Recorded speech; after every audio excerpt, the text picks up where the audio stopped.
Welcome, or hopefully, welcome back to another episode of the Reliability Matters podcast. The challenging world of electronics becomes even more challenging when the end product is destined for harsh environments. For high reliability products operating in harsh environments, the quest for reliability is not just a goal, it's an imperative. These are not your everyday gadgets. Often they're critical components of systems designed to operate under extreme conditions where failure is not an option. From the scorching heat of desert landscapes to the unyielding cold of Arctic tundras, from the high-pressure depths of our ocean to the radiation-filled expanse of space, the demands on these electronic products are as varied as the environments themselves. While ocean depths and outer space and frozen tundras are arguably harsh environments, we don't have to look too far for examples of product failures in less harsh environments. One example that comes to mind is the current state of public EV charging stations. Government reports have concluded that up to 25% of public EV chargers are not working at any given time. While there are many reasons for this, one may conclude they are not designed and manufactured for the intended climactic operating environment. On this episode, we'll uncover the numerous challenges that designers and engineers face in their quest for reliability, durability, and functionality of the final product.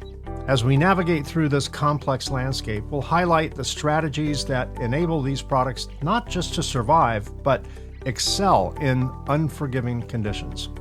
Our navigator for this episode is my guest, Dr. Andre Kleiner. Dr. Kleiner has 30 years of engineering, research, consulting, and managerial experience specializing in the reliability of electronic and mechanical systems designed to operate in severe environments. He received a doctorate in mechanical engineering from the University of Maryland and a master's of business administration from Ball State University. Dr. Kleiner is a global reliability engineering leader with Delphi Electronics and Safety and an adjunct professor at Purdue University. He is also a fellow of the American Society for Quality, or ASQ, a certified reliability engineer, certified quality engineer, and, if that's not enough, a Six Sigma black belt.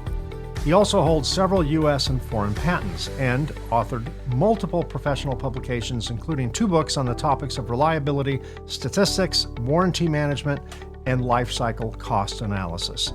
We'll jump down that rabbit hole of designing for reliability and durability when I return in just a moment.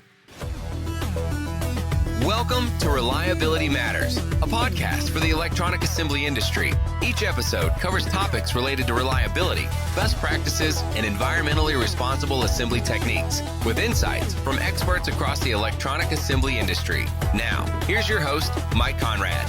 Andre Kleiner, Dr. Kleiner, nice to see you. Nice to see you, and thanks for having me here on your podcast and for such a nice introduction. Yeah, it was a bit long, but thank you. Well, that's what happens when you have a long, storied career, right? So the longer someone's been in this space, the longer the introduction gets. So I tell people we almost have to have 2 episodes. Part 1 to introduce you, part 2 to talk to you about all the stuff we introduced you about. Right, exactly. Reliability, yes. So let's start with this. Give me a little background on how you got into the specific space that you're in with reliability and all of that. What journey brought you there?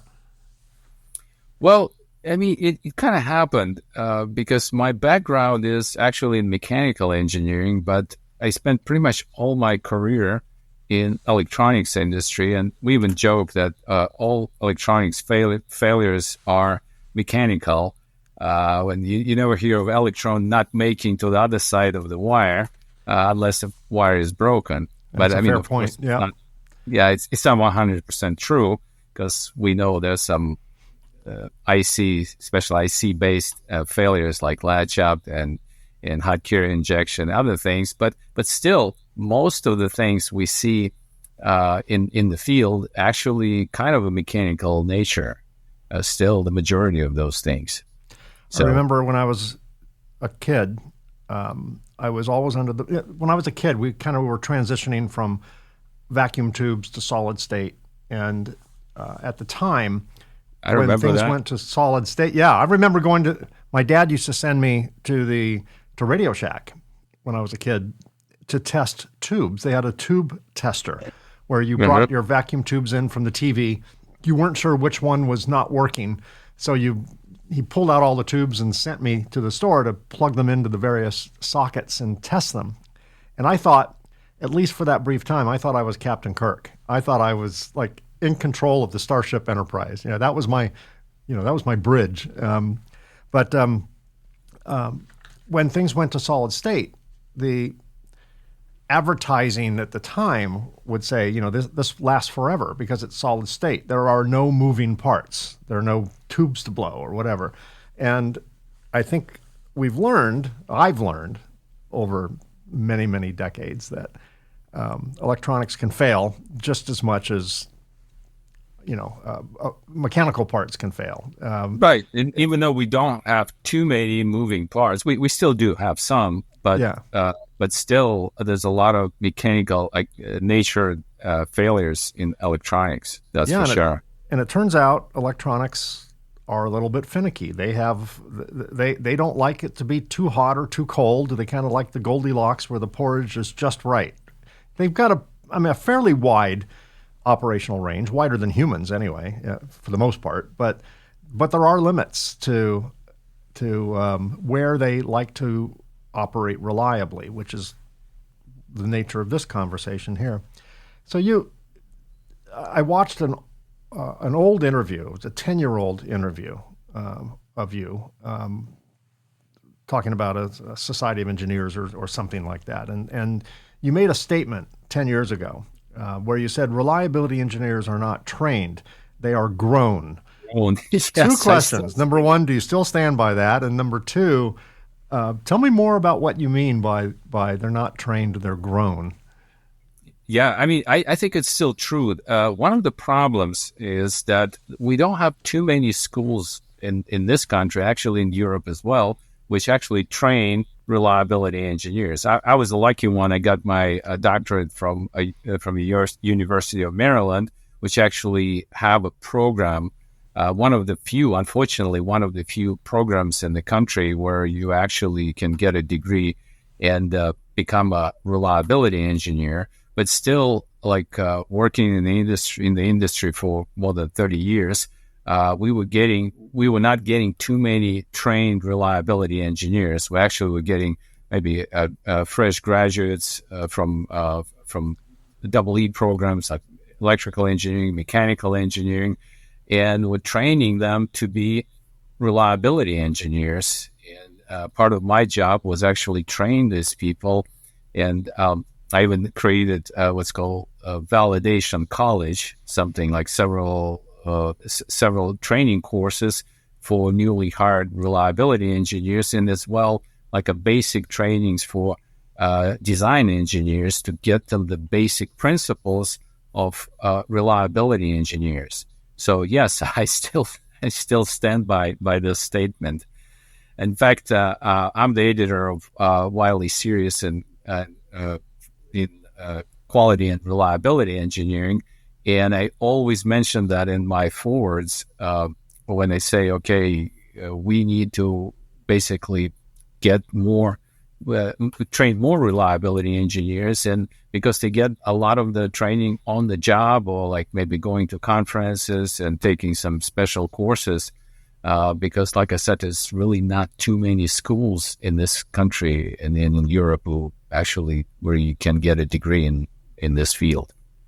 Well, you just mentioned briefly about a book you co-authored. I have for those of you who are watching this podcast, I have a shot of the front of the book on the screen. For those of you who are listening in your car or on your treadmill or wherever you are, the book is entitled Practical Reliability Engineering. It's published by Wiley. It's available on Amazon and probably other sources too, but I know it's available on Amazon. And it's on its fifth edition.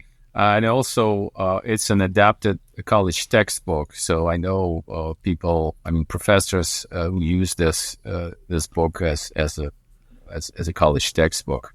I wasn't going to ask you this because it probably will take us down a rabbit hole, but I'm gonna throw caution to the wind and ask you this anyway. When I was reading an excerpt from your book, it talked about how the latest edition talks about the Monte Carlo test method, and I have no idea what that is. I'm not a reliability engineer, but it did pique my interest. So maybe in 30 seconds or less, what is the Monte Carlo?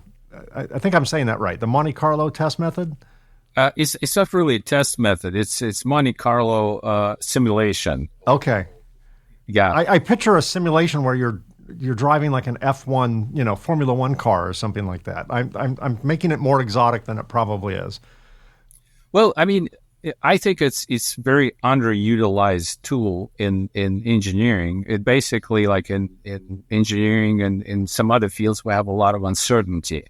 And if like even simple example, like you design something really simple and like apply the stress to certain area, and they have tolerances, for example, your side tolerances of the dimensions, and you have material properties. They also are not perfect, so you can actually model all this in perfectness or uncertainties and get the output as instead of one number, like, okay, this is my stress or this is my temperature. You can you can model it as basically a statistical distribution and say, okay, this is my mean, this is my standard deviation, this is, I don't know, my 90th percentile value if you need to have a little more confidence, things like that. And in fact, in my book, I have a whole chapter on how to do Monte Carlo simulation just using Excel, simple Excel spreadsheet, because I'm a big fan of Monte Carlo simulation. Where did the name Monte Carlo come from? Why Monte Carlo? Why not Miami? Monte Carlo, basically in Monaco, there's a casino. Yes, yes. Yeah, Monte Carlo. So it's a random, like you go and play in a casino and it's all random. It's like so it could have been the Atlantic City simulation method or the Las Vegas simulation but Monte Carlo method. was there before. I agree. Yeah, good choice with Monte Carlo. So let's get a little foundation going here. The term harsh environment can be viewed quite subjectively, right? A harsh environment for one product might be a benign environment for another product. When you talk about electronics in harsh environments, how do you describe exactly what a harsh environment is and how it may negatively affect performance and reliability of the end product? Well, you're absolutely correct. There's no kind of strict definition what is a harsh environment.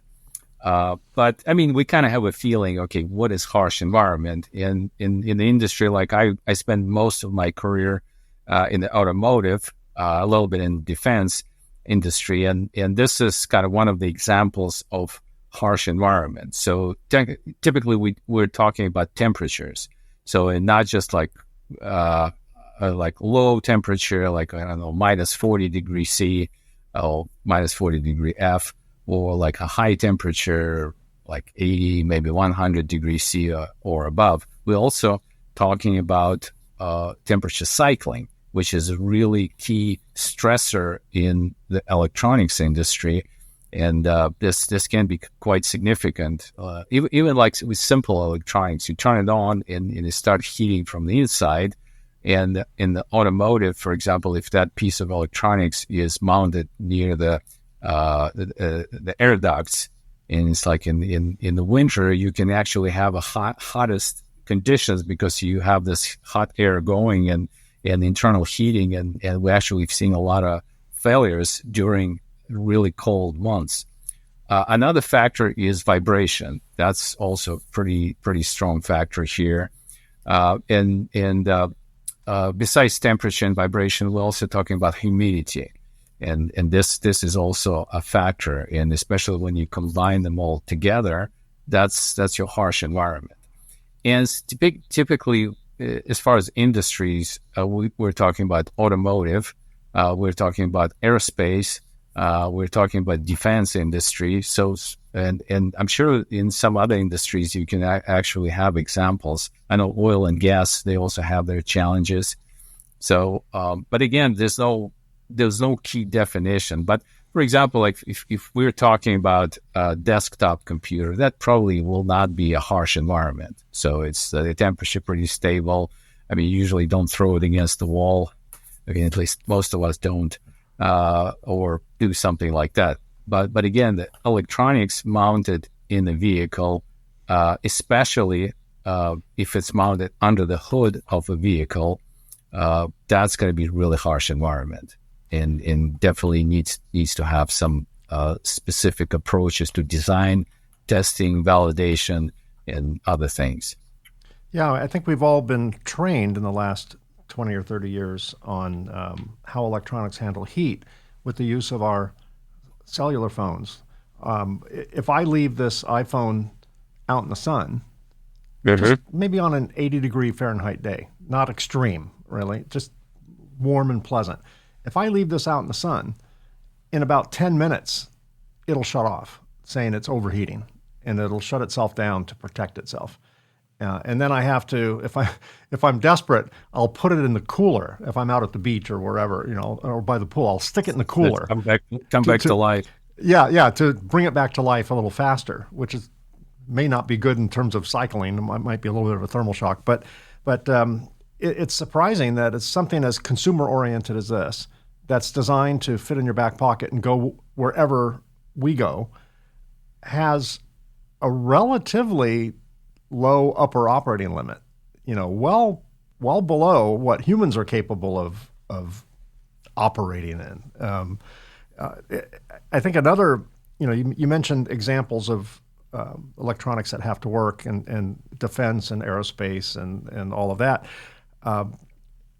With Internet of Things, with IoT, I'm seeing a proliferation of what IPC would call class 1 devices, which is gadget stuff, toys, things like that, things that can fail and nobody dies, going out into the field, failing because they're not built necessarily to higher quality standards or higher reliability standards because they're just class 1 devices.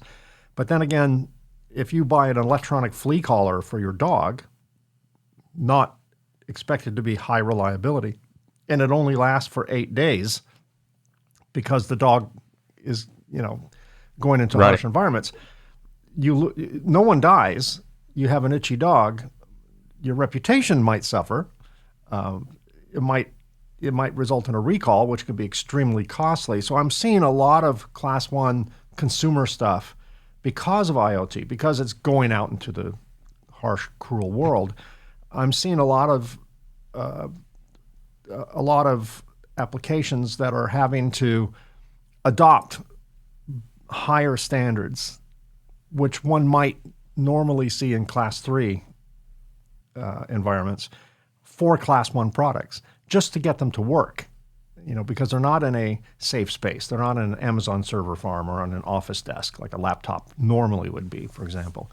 When you're referring to class 1 and class 3, you're talking about the IPC yes. kind of classifications? Yeah. So class 1 being, consumer stuff, class 2 being maybe office products, things that need to work, but no one dies if they fail. Class 3 is, all goes bad if things fail. So class 3, defense and military, aero, all that, space, etc. So the quote unquote junky stuff that can go out, gadgety stuff that maybe is a wearable or a toy, it still has to be built to a higher quality standard than it might have had to be built to 20, 30 years ago. Part of it is miniaturization, part of it is lower tolerance for residues, things like that, and part of it is the proliferation of electronics into harsh environments. Well, miniaturization actually may work against us because, we have smaller and smaller feature sizes, and we see more failure modes and failure mechanisms. Like electromigration is becoming a bigger problem at sea level than it was, 5-10 years ago. I mean, it was still a problem, but I think with this, we go into like single digits nanometers. I mean, that's pretty small. Yeah, It's like it turns out conductors like to have a little space. Like humans like to have yeah, some space around them. Conductors like to have space around them as well. And when you reduce the space, you reduce the residue tolerance, which increases the likelihood of electrochemical migration and all the manifestations of that. What are some, in a generic sense, what are some of the unique challenges faced when you're designing a product, either mechanically or electronically, to be designed and built for use in a harsh environment, harsh environments. like extreme temperatures and vibration and humidity and all that? What are some of the things that you have to consider mechanically, electronically? What are some of the things you have in your toolbox that you have to pull out at the beginning phases of design? In my highly biased opinion, automotive is probably the most challenging.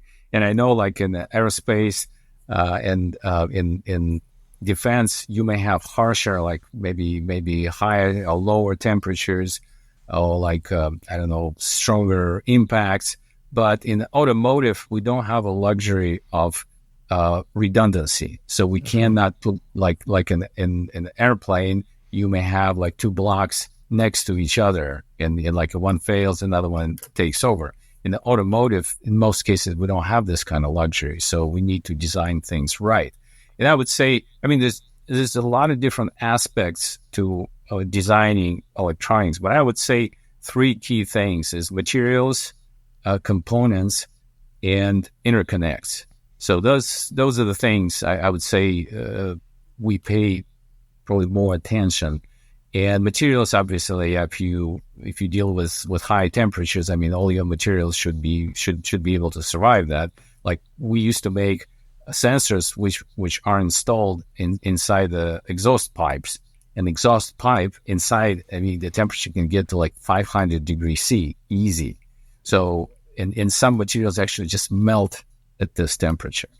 But that's not the mainstream. But the mainstream would be controllers like radios in the cars. So like right now it's more complex, and so the materials, then the components, and we have the organization called AEC, Automotive Electronics Council, and actually the components we use in the automotive should should meet the requirements, and those requirements are pretty harsh. So it's like about 1,000 temperature cycles, X number of hours at high temperature, a lot of tests. So they need to be qualified to be used. And in fact, like depending on where in the vehicle it's mounted, like I said before, it's in the passenger compartment. That's one kind of environment. Even though even in the passenger compartment, it can be pretty darn hot. And because if you park a car in Arizona somewhere, like in the sun, then things can get really hot. If you have something mounted under the hood of a vehicle, then it's a different story, because you have temperature, internal temperature. You have a temperature coming out of the engine. You have vibration coming from the road, and you also have what we call sign on random vibration. It's a vibration coming from the engine. So it's a pretty big mix of things, of environments. Is something you need to be basically cognizant of while you're designing things. And the third thing is interconnects. In as far as I remember myself, solder joints problems. Cracking was a problem. The fatigue cracking, at least in our industry, maybe it's not as bad as it used to be, but it's still a problem, especially when the industry was switching from tin lead solder to lead-free.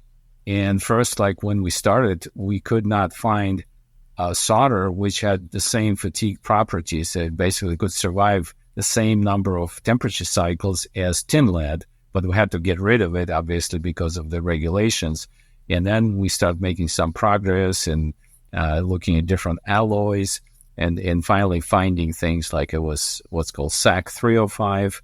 I'm sure most of you listeners are familiar with it. And actually now we have something a little bit better, which is called Inalot, which is it's a solder alloy with 6 different components going into this. So, I mean, again, that's just a kind of making a long story short. Those are 3 key things I would be looking at: materials, components, and interconnects. And it's funny, sometimes we don't know what kind of interactions we're going to have, particularly if technology is new. And I'm thinking, going back to the early days of LED lighting, if I'm remembering the story correctly, and my guests are always good at correcting me if I'm off, but the early days of the LED electronics involved silver, like a silver backing of some sort, and the industry noticed that in certain regions of the world, these LED lights were failing, and I think one of the reasons they were failing was the propagation of tin whiskers, and that's further a big one. evidence determined that it was the sulfur in the air in certain regions of the country, and I'm thinking India, in this particular case study, had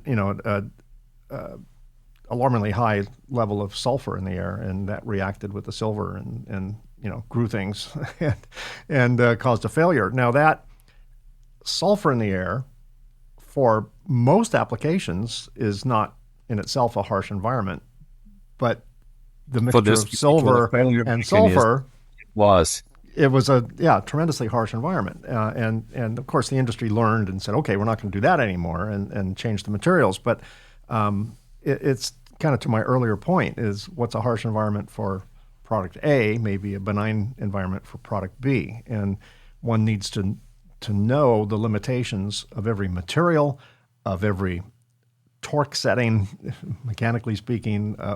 They may have to stress relieve wire harnesses a little bit more, to account for movement and creating metal fatigue and things like that.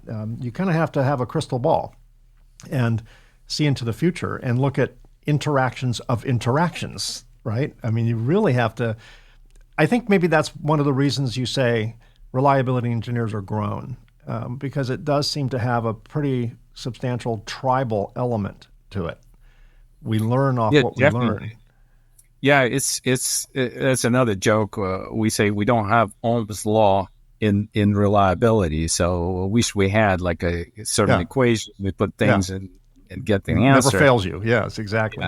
But unfortunately, again, there's a big element of uncertainty, and you mentioned crystal ball, because part of the job of reliability engineer is actually do reliability prediction, and it's like Yogi Berra said, predictions are tough, especially about the future.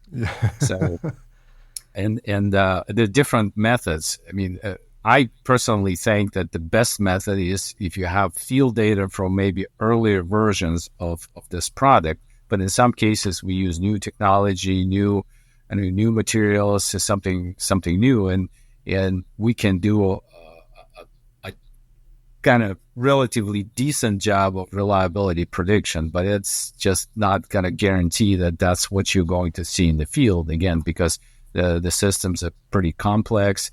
And one of the things is, like, we have in the mass production industry, we have different units basically used differently, and that's what we call user severity. So, like, you drive X number of miles per day, I drive another number of miles, and someone may be driving once a week, and someone may be Uber driver in rural area and see a lot of miles in harsh, those rough roads.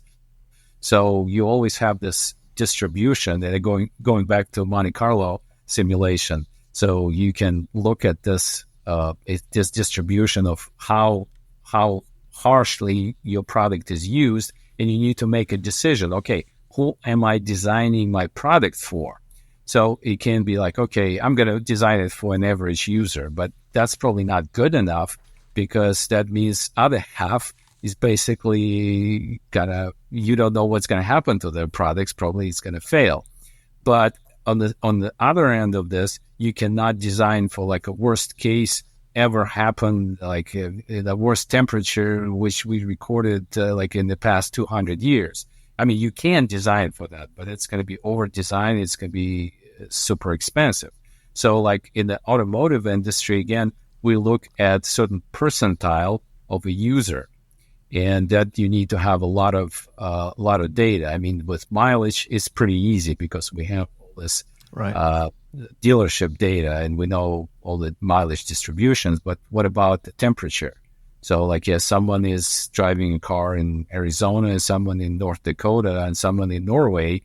So it takes some work to collect all this data, and the same goes for other stress environments like vibration or mechanical shock or humidity. So again, you cannot design for the absolute worst case ever happen, because again, it's not going to be cost effective. So you need to stay somewhere like in the 95th to maybe 98th percentile user. And this way, we know, like, we have this Uber driver or pizza delivery guy in rural area, and he probably not gonna may have some issues with his or her car, but that's something, it's a reality of life. Yeah, I know in the civil engineering world, I think they design for 100-year events. You know, I hear, you know, irrigation channels or flood mitigation channels are designed for the 100-year flood. Buildings are designed for the 100-year earthquake, and you know, not the earthquake that happened in 1512, right? You know, the once in a million year events. As you said, it's a question of satisfying the majority of consumers at the most efficient cost, and we could design for the one in a million year event, or one in the billion person customer that drives a car 937,000 miles a year, but everyone would pay that price. So when we talk about design strategies, I'm glad you brought up that theme, because that's my next question. What specific design strategies do you employ to enhance the durability and performance of circuit assemblies and the associated mechanical hardware that would be employed in adverse conditions? Well, I'm not sure we're talking about strategies. Again, like those triad I mentioned before, like components, materials, and interconnects. But one of the key things is to understand your environments. And it's not always an easy thing. It's like, I'll give you an example. When we start building electric vehicles, there were a lot of questions because we kind of used to this, and I'm going to stick to my favorite topic of temperature cycling. So we kind of used to this kind of two full cycles, cold cycles per day, where like the temperature goes extreme, like, I don't know, minus 40 degrees C to plus 80 degrees C in the extreme case, but there's only two of them per day. I know that some people may have more, but those are not going to be extreme cases. But now we're switching to electric vehicle, and you have this cycle where you kind of stop and go, where things shut off, and being turned on again. And now you suddenly have, instead of 2 cycles per day, you have many, many, many cycles per day, but they are more like a lower delta T type of temperature cycles. So, and you need to kind of understand that what kind of damage they're going to do to the materials and interconnects. Again, solder joints is always a focal point. In kind of design, knowing what kind of environment, what kind of stress you're going to have, and what kind of operating profile you're going to see in the field. And like I said, sometimes it's not a very easy data to have. And to me, this is the key. You need to know your environment. Yeah, absolutely. Speaking of knowing your environment, let's talk about kind of the elephant in the room for a lot of people, particularly if they drive electric vehicles, and that is the current state of the public charging stations. Now, I say public charging stations to differentiate Tesla branded charging stations from everything else. I don't think we can throw Tesla into the same category of public stations because Tesla seems to get that end right. But take a little bit better care of their stations. I think it's probably better design or better understanding of the environment in which these chargers are going to go. Recent reports have indicated that about 25% of public EV charging stations are broken at any given time. Only 75% are up for a variety of reasons. And the Infrastructure Act or the CHIPS Act, I think it came under the Infrastructure Act, is providing more than $1 billion of public funding of your money, Andre, and my money, Mike, to build out the EV public charging station infrastructure, with the caveat that if you're going to use government money, you have to make it better than 75% reliable. I think the standard I read, and I may be off a little bit, it was either 91 to 97%. And for the next decade, people will argue about how to interpret that instruction, what counts as a defect, what doesn't count as a defect, et cetera. But clearly, the goal is to make it more reliable than it is today. Based on your experience, can you provide a hypothesis on what you view could be the reasons behind the 25% failure rate on these types of devices? And what would based on your experience, what would you guess? Armchair quarterback that. What do you think that industry could be doing wrong? Yeah, I was gonna do a disclaimer because I have a lot of experience with electric vehicles, but my experience actually comes from the vehicle side, not from the charging station side. But I would guess. But you don't have one without the other, right? I mean, that's the correct. Real problem with EVs right now. The number one consumer concern for EVs, number one by far, it's not close, isn't will my battery explode in my garage? It isn't the reliability of the car itself. What it is the reliability and availability of charging stations. That is the number one concern. If there's anything holding people back from adopting EVs, it is the availability or lack thereof of charging stations. A, there's not enough of them. Okay, well that will scale out over time. But B, where there are enough of them, 25% of them are broken. A lot of them don't work. Right. I can just make a guess here. I think part of it, because again, I'm just guessing here, because they probably require maintenance. I don't know what's their mission life. Like in the vehicle, our mission life is usually about 15 years. I mean, there's some exceptions, but that's becoming pretty much a standard. So whatever electronics we make need to survive and be tested and validated for what's the equivalent life of 15 years. With charging stations, like I said, I don't know what's their kind of reliability and what's the maintenance plan, because it might also be some misuse or abuse, because sometimes maybe somebody just start driving away with this thing plugged in or something like that. Because typically, I used to work a lot with warranty data, and before giving you kind of educated answer, I would definitely like to look at the records, because I'm sure there's got to be some records, because somebody maintains those charging stations, and see what actually happens. I mean, how long they've been in the field, what kind of failures, at least some description of failure mode, not just this damn thing doesn't work.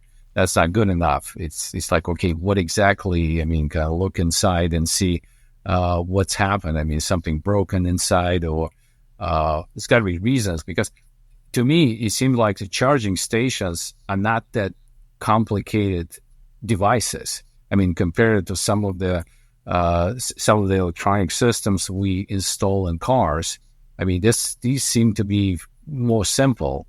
Yeah. But at the same time, we know one of the key concerns when we were switching to electric vehicles was the temperature, because, obviously you go from 12-volt battery to 400-volt battery, like an 800-volt battery, and it's totally different heat dissipation. So now we had to use air cooling, and in many cases we had to use liquid cooling for those systems, because it just were no other way to take the heat out. And again, knowing little about charging station, I would say this might be a concern. Maybe they kind of overheat in some states. Again, like thinking of Arizona, and like in California, you also have a lot of sunshine, so that might be a problem. But again, without looking at some kind of record or some kind of data, I would be just giving you my guesses. Yeah, my guess would be less educated than yours, but my guess would be the reason they're failing is a multiple set of reasons. One is they're not designed for harsh environments. The other is they didn't factor in the human factor that we tend to damage things. Someone drives over that. Either intentionally or unintentionally. And they didn't design in the fact that these things would be outside, not so much harsh environment. Harsh environment was definitely part of it, but just the fact that creatures and vegetation like to grow in, they can easily penetrate these boxes. I think could very well be a problem.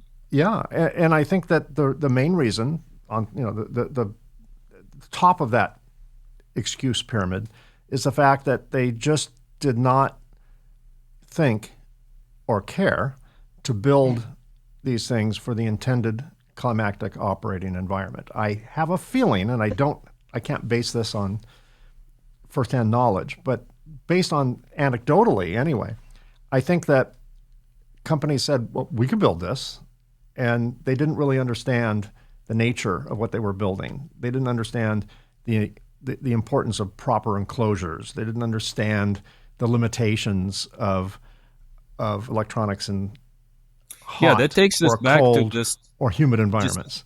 It takes us back to that discussion about knowing your environment. And like I said, to me as a reliability engineer, it's a key.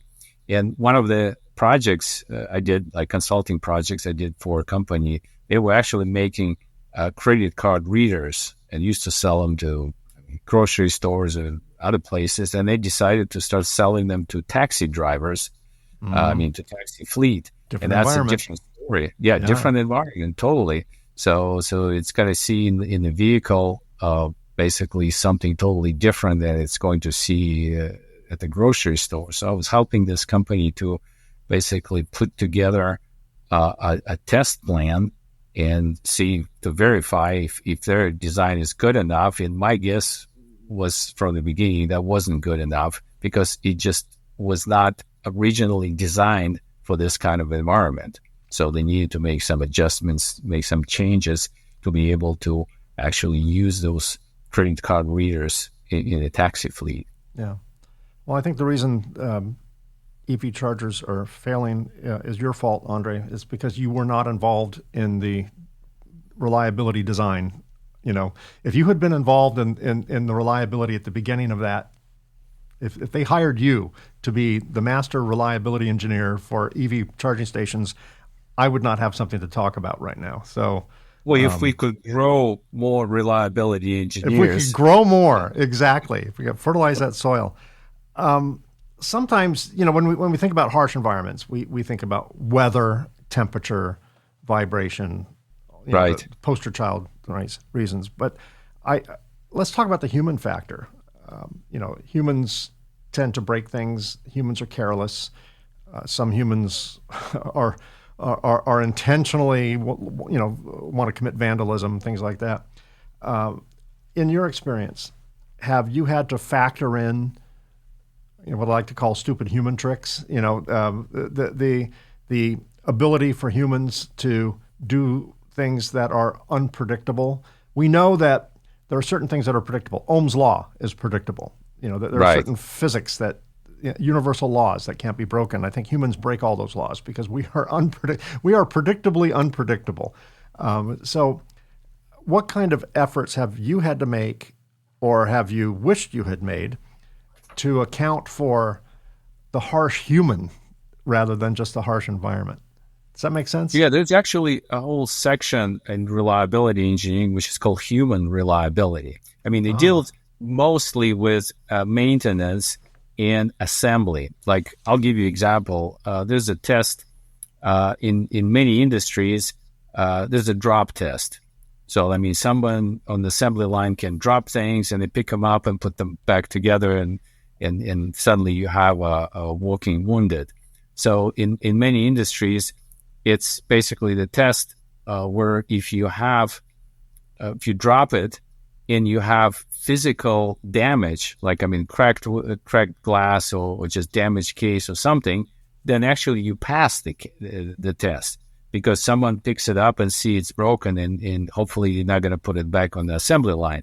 But if you drop the thing and actually it doesn't function, but there's no visual damage, then actually that's considered that you failed the test, even though, like, there's no visual damage. And you pass it when it doesn't work, but there is a visual damage. But I can give you a more interesting example, because we used to make those. We still actually make CD players for cars, even though it's not as common. Now you have this USB port, but there's still cars with CD players. So when we were switching from cassette players to CD players, first we were getting things back from the field and finding like gum wrappers and coins inside those CD players. So like some kids kind of playing and sticking things in. So we have to take this into account and make this basically receptacle for a CD. So you can't really put anything in there. It's like put some kind of a door or some kind of mechanism preventing it from it. But I mean, in some cases, in severe abuse, I'm not really sure what you can do if someone just decide to throw this, make a laptop and somebody decide to throw it against the wall. That's the billion-year storm. I mean, that would be designing for the very unusual. No one's going to be willing to pay the price universally to buy a laptop that can be thrown against a wall, right? Yeah, but some things, you need to anticipate and kind of take care of this, what we call misuse, abuse kind of mode of operation. Right. Let's talk about testing and validation. Obviously, there are certain tricks you have up your sleeve. Monte Carlo was one of them. Can you walk me through the various testing processes you use to validate the reliability of either circuit assemblies or the adjoining hardware the whole module under harsh environment conditions? What do you use in the reliability world to test out your theories and maybe simulate lifespan or something? Well, in this point, I should ask you, how long is your podcast? 4 days, Andre. 4 days. No. Okay, I'll try to keep it short. Okay. When I was teaching this to students, I was showing them a typical diagram of test flow during validation, and this diagram had like many legs, and one would just another one would have humidity testing and mechanical vibration and salt exposure, like a salt spray. And I would ask them a question. I mean, why do we need so many tests? And why don't we just stick to one test and kind of get done with it? And the answer is obvious, because different stress environments are causing different failure modes and different failure mechanisms. So you need to address all of them. So in basically, yes, a typical automotive electronics test flow at the validation phase, where basically you need to make sure that everything is working right, has all those tests. I mean, it would have mechanical tests. It would like temperature cycling. Temperature cycling is the must. I mean, you just like, you cannot not have it in the flow. I mean, you can argue about, gravel bombardment, things like that, but temperature cycling, low temperature exposure, high temperature exposure, you have vibration and mechanical shock. Like if, let's say, you mount your units in the door. In the doors, car doors have electronics in them. So you have a door slam thing. So there's a lot of tests. The only thing is, like different car companies, they have different philosophies. Some prefer parallel tests.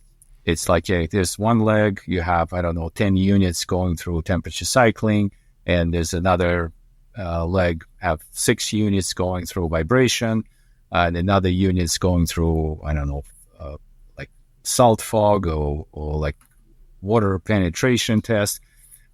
It's a quicker test because you do it simultaneously, but obviously in this case, in real world, you have basically simultaneous exposure. You have a combined environment, and so you're not going to have the effect of combined environment.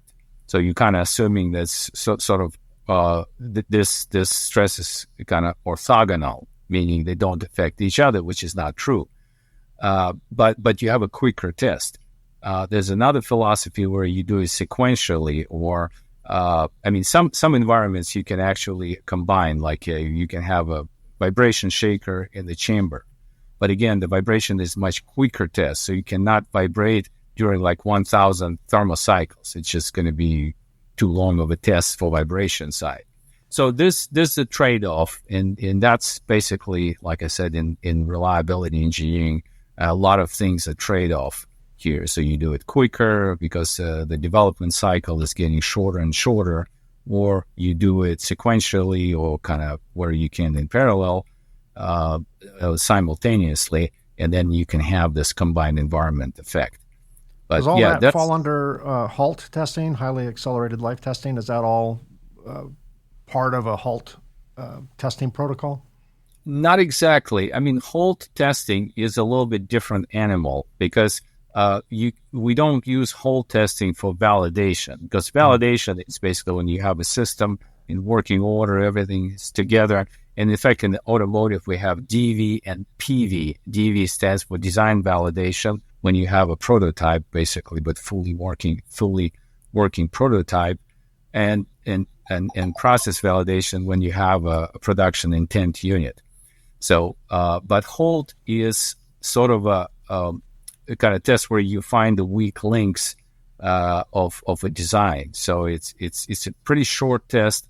It's a really harsh environment. Like you have a pretty hard vibration with temperature cycling, with pretty fast transition from low to high temperature. And the goal is to basically find. You cannot pass HALT test. I mean, you need to fail it. You fail the test, you find the problem, and you fix it.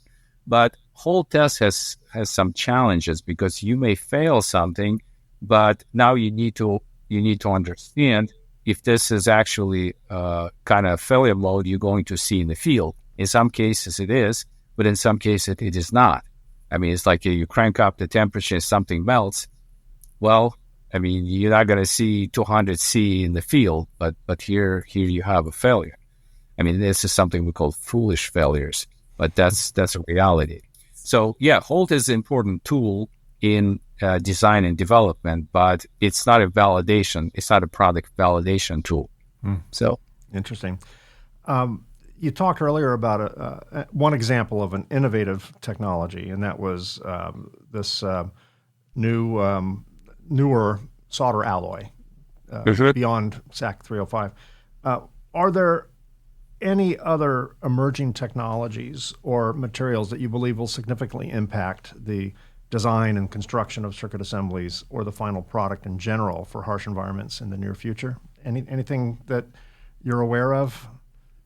Well, I mean, I think it's more of an evolutionary development. But one thing I would say, prognostics, PHM, prognostics and health management, this is not exactly new technology, but this is kind of new approach where you actually monitor things and you can understand or predict this based on the models and based on the data you're collecting.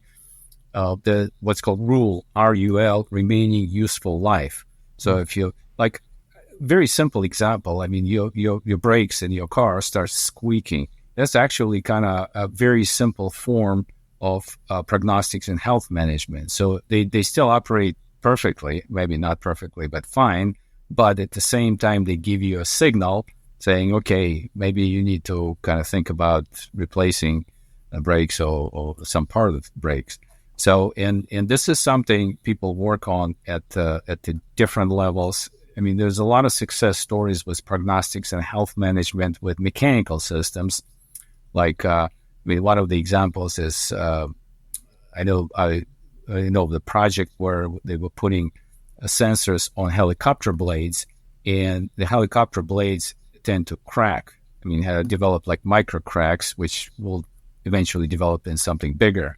So, but the vibration pattern in the profile is changing. So they start detecting that, and maybe it's time to fix or replace the helicopter blades. And there's a lot of success stories with electronics. It's still a developing field, because I was actually doing one of the projects myself where we were collecting data from one of the engine controllers, trying to basically anticipate when, I mean, we're going to have I don't know, solder joint failure or any kind of other failures. We had some success, but the problem sometimes is that you need to have this what's called path to failure, a basically degradation pattern. Like with helicopter blades, you have small cracks and then they become bigger, then become bigger.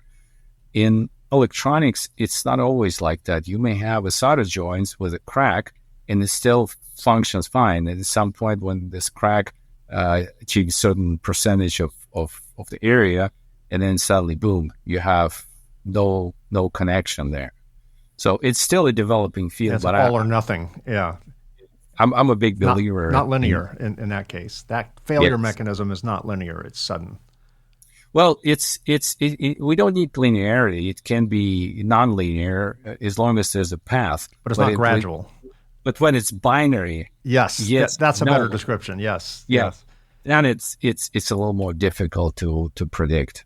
Yeah, we're starting to run out of time, so let me just throw a couple more questions in. Based on your experience, well, let me back up a little bit. I would assume, I don't know what it's like to be a reliability engineer, but I would assume sometimes you're the buzzkill at a party, right? You're the guy that kind of goes, no, we can't. Nobody sits with you in the cafeteria. Right. No one's sitting at your table. Right. Yeah. Andre's all by himself. What are some of the considerations that are either often ignored or the misunderstandings when it comes to designing products for reliability, particularly in harsh environments? Yeah, one of the things, and that's like when you say buzzkill, one of the problems is that the mission life is much longer than the test time. So we use accelerated testing. So it's like, hey, if the vibration is, I don't know, 0.8 GRMS in the field, then we would vibrate it at like 3 or 4 GRMS. So we would compress the time. And same goes for basically any test. With operating temperature 60, so we crank it up to 100 or 110 or whatever. Electronics engineers tell us, like, yeah, this is the max you can use with this particular chips. So there's always a question of correlation between the field and the test. So when we fail something in the test, then some design engineer may start asking questions. I mean, how realistic your test? Maybe you accelerated it too much. And in some cases it happens. I can give you an example, again, going back to the CD players. I don't know why I love CD players so much. But again, when we start installing them in cars, and basically the vibration level of the road was okay, but the vibration level of our shakers, because it was much higher, because this is an accelerated test, was too much, and they would be skipping and doing some weird things. So we kind of looked at this and said, yes, technology cannot basically sustain this accelerated level of vibration. So we reduced the level, but at the same time, we needed to extend the test time, because there's always this trade-off. Okay, the higher the stress, the shorter the time, because we use those acceleration models. Yeah, interesting. And finally, Andre, our industry, like so many industries, are seeing a kind of a changing of the guard. There's the silver tsunami effect, which we've talked about on this show before, which is the great retirement, right? This is the greatest generation when it comes to the number of us retiring right now. Our history has not seen the level of people exiting the workforce through retirement in the numbers that we see it today compared to any time in our history. This is the baby boomer, the largest generation, all coming of age at the same time and all retiring. And that has opened the door for young people to come in. And for a while, we were seeing more people go out than people come in. And it was a little concerning for a while. Now I'm starting to see, I go to conferences a lot, and I'm starting to see younger people attend the conferences. I'm starting to see younger people speak at the conferences, which is reassuring. What's your advice for young people entering the electronic assembly industry? I know that you're not specifically or exclusively electronic assembly, but the industry is a large space. What would your advice be to young people entering or wanting or considering entering this space? What advice would you give them in terms of their education and experience? Reliability engineering or the anything industry. You want. The sky's the limit. Well, it's I don't know, I'm not the guy to give advices, especially to the younger generation, because they seem like they know everything, right? Yeah, they know everything. But again, I can speak for my field, and what I noticed a trend, and I think this is related to what you were talking about, is that I'd say 15, 20 years ago, I would be working with our customers. And when I say customers, I'm talking about Toyotas and GM and Ford and BMW. And sometimes we have kind of issues, like just some disagreements, like, okay, we need to test this unit like this, or here's the test duration. And at that time, I could always find my counterpart, somebody like their reliability expert, and somebody I need to talk to, like same language, and basically kind of solve the problem or come to some kind of agreement. And I've been noticing that lately this person may not exist. And there's more reliance on standards, kind of industry standards or international standards. And those standards, I mean, they don't always apply. So I would say, if I would suggest something, to kind of not rely on those standard documents and kind of understand things better, because you're trying to, I've been in situations where you explain somebody to a relatively young engineer, kind of show physics and this and that, and they would just kind of look at you and say, okay, I have this document right here. It says you need to do this, this, and this, and basically go and do it. And like I said, those documents, those standards are not universal, and they don't have all the answers. So that's one of my kind of thing, comparing what's been happening like 20 years ago compared to what's going on now. Interesting. Well, that's one of the motivations for starting this podcast a few years ago, was to create a knowledge vault, so that the things that are so tribal, they're not taught in universities, can be learned, maybe not so much on the production floor, but maybe along with their production floor tribal education. And that way, through efforts from people like yourself, Andre, who are generously giving their time to share wisdom and experience in particular subject matters, you can help grow the next team of engineers. That's keyword. Grow. Right? Yep. I like that term. So thank you for helping to grow reliability engineers and other technicians and people that are involved in this space, or who will be involved in this space. I really appreciate your generosity talking to me for the last hour or so. And your knowledge is impressive, and I really enjoyed our conversation. And Thank you for spending time with me and my audience. And thank you for having me here. I appreciate that. That's been my pleasure. Well, that's another episode. Thanks for listening to or watching the Reliability Matters podcast. Don't miss an episode. Subscribe to Reliability Matters on your favorite podcast app. If you're watching this podcast on the Reliability Matters YouTube channel, be sure to click the like, subscribe, and bell icons to be notified when new episodes are released. We release new episodes on the second and fourth Tuesday of every month. A special thanks to Circuit Assembly Magazine's PCB Chat at pcbchat.com and Ascendo Reliability at reliability.fm for syndicating this show. Thanks also for your questions and episode suggestions. Please keep them coming. I love to hear from you. You can send comments or episode suggestions to Mike at mikeconrad.com. Just remember that's Conrad spelled with a K. Thanks again for listening or watching. Until I see you again, stay safe, stay healthy, stay happy, and perhaps most importantly, keep doing it right. I'll see you again in 2 weeks. Thanks for listening to the Reliability Matters podcast. Join us on the second and fourth Tuesday of each month for new episodes of Reliability Matters.